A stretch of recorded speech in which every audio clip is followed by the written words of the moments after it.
dapat malaman natin kung saan tayo ngayon. We have submitted ourselves to an arbitration, parang korte international. And we have submitted our papers and documents, our claim. Ang China naman po has insisted sovereignty na kanila, pero ayaw nilang mag-submit sa jurisdiction. But anyway, mag-submit sila o hindi, the court or the arbitration court can go on and hear the case.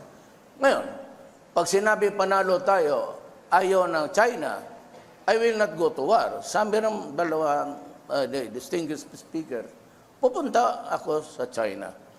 Ngayon, pag ayaw nila, then I will ask the Navy to bring me to the nearest boundary dyan sa Spratly, Scarborough.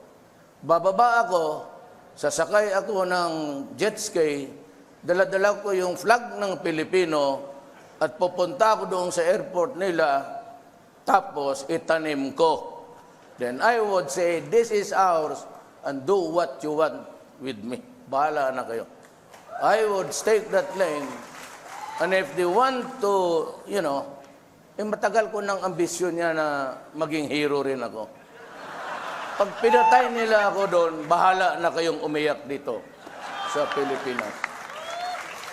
Bababa ako, sasakay ako ng jet ski, dala-dala ko yung flag ng Pilipino at pupunta ako doon sa airport nila, tapos itanim ko. Then I would say, this is ours and do what you want with me. Bahala na kayo. I would stake that claim. And if they want to, matagal ko ng ambisyon niya na maging hero rin ako. Pag pinatay nila ako doon, bahala na kayong umiyak dito sa Pilipinas.